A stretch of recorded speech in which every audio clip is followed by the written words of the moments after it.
Hey guys, I'm Alex, and today I'm going to be showing you guys how to make this, a sawed-off double-barrel shotgun, about equivalent to a 410 gauge, really, nothing big, just using some half-inch PVC pipes.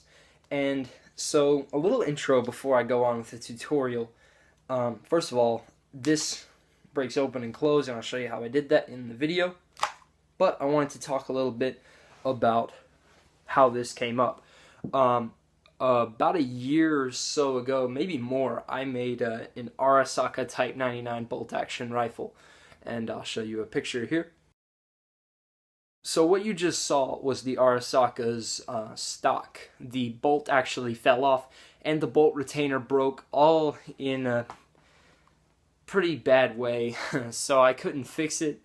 And I decided that I was going to repurpose the stock because I spent a long time on it and it looked nice enough into something else. And for a long time, I wanted to make it a sniper rifle, but eventually I figured that wasn't really possible because the Arasaka stock, at least the one I made, was a little bit odd and not like a sniper rifle at all.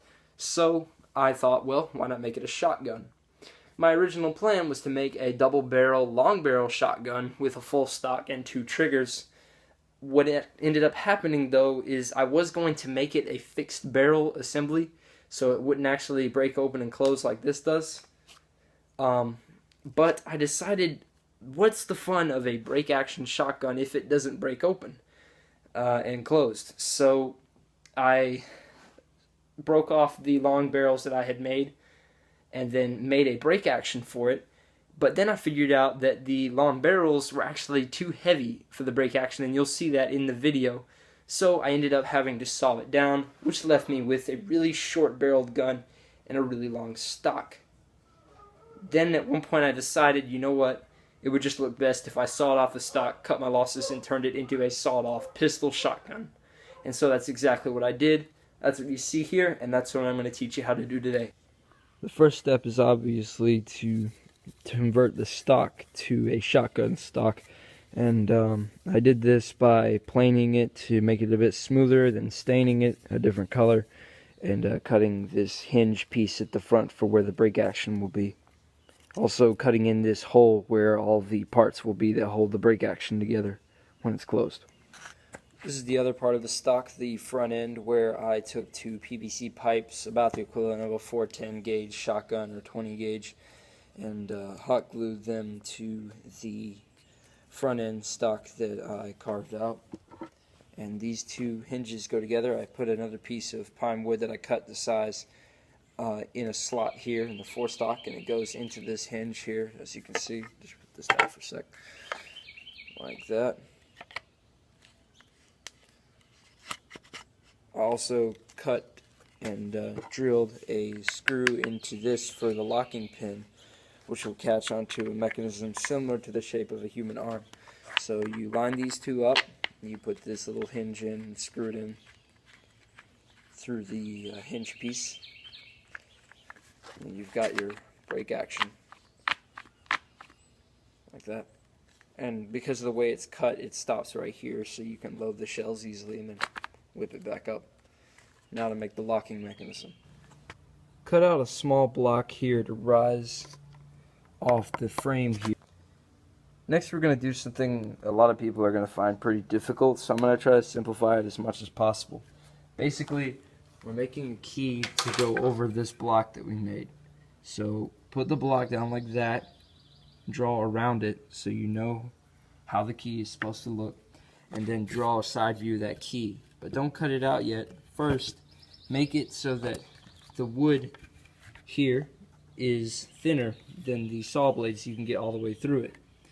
And flip it over and draw this little diagram. So we're going to have a circular knob at the top, and the key's going to narrow out at the end like a regular shotgun key would. And then we're going to cut this out and cut off this side after that. So it's a 3D double sawing process, and just go by what you see here if you don't know how to figure it out. So here you can see what I meant by cutting out the top part, and just realized I need to redraw the sides, so I'll go ahead and do that. So here you can see the completed shotgun lever.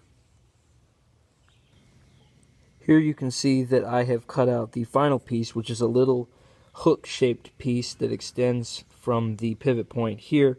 Put some tape in between a washer and the block, and put a washer in between the lever and the block. So when you turn the lever, the arm moves back and forth. And I'll show you how that works. So here I'm going to quickly explain how this mechanism works. As you can see, this screw acts as a locking pin on the right side, of the barrel assembly. Now when that goes down, it goes into this cavity and sits at this point. Now I have made the alignment between the lever and this claw just so that when the lever is turned in line with the stock, it grabs onto the screw. There, as you can see there. So that once it's holding on, you can't move it anymore to that side, and also the barrel stays put until you push the lever to the side, in which that claw retracts from the screw so it's free to move. So the result is that you get a realistic brake action system.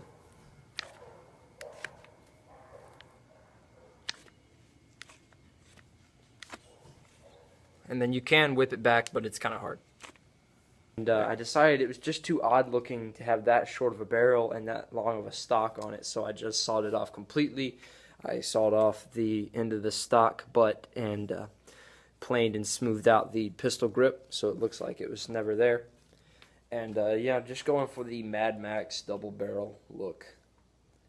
I mean, after all, that's pretty much one of the coolest double barrel shotguns out there. So, sawed off double barrel. It still works. Mechanism and everything. And it's also pretty easy to whip back if you want to do that. Much easier than if it had a full stop. So yeah. Next, I screwed in a small stopping screw here on the left side of the frame so that the lever still operates as it is intended to, but it won't accidentally work itself loose because the lever will stop at the midway point, so it won't unscrew the piece from the bottom. Here you can see that I finished everything but paint for this little sawed-off shotgun. I added a cardboard rib, which I covered in masking tape, to the top of the barrel, filled some hot glue in between the front slot and sanded it smooth, and also to the back slot and sanded it smooth. I also put masking tape all over the frame to make it a different texture so that I can paint it metal, and I put little cardboard circles at the back to block the barrels when it's closed, like so. Finally, I made two triggers from cardboard and glued them together and glued a cardboard trigger guard over it so they both pull back and they just do nothing. And I wrapped some masking tape around a cardboard strip over the end of the screw on the other side of here, like I did with my Spy's butterfly knife so long ago. So here is the result, and it is still functional. And yeah, that takes a bit of practice. So there you go. Now all we gotta do is paint it. Here you can see that I've masked off the two grips so I can paint everything else metal. Okay guys, I have completely finished the double barrel side-by-side shotgun prop. As you can see, I painted the metallic parts gloss black and then clear coated everything to seal it down. The action still works just as well. There's no problems there. And you can close it with one hand, just like that. So, I hope you guys enjoyed this little tutorial video. This whole thing actually was probably the most difficult prop I've ever made. Surprisingly, it took me a few weeks to make this due to the fact that this brake action is very complicated, and I ended up making about 5 of these brake actions, the little pieces inside of it, before I actually made one that would stay together and work. But the result is worth it. It is a very nicely held together and nice looking shotgun, at least in my opinion. I hope you guys think the same and like this gun as much as I do. Please rate and subscribe if you can. And please enjoy this short little clip I took trying to use this gun as if you were to use it as a prop in a movie. So again, thanks for watching. Here's the prop. Have a nice day.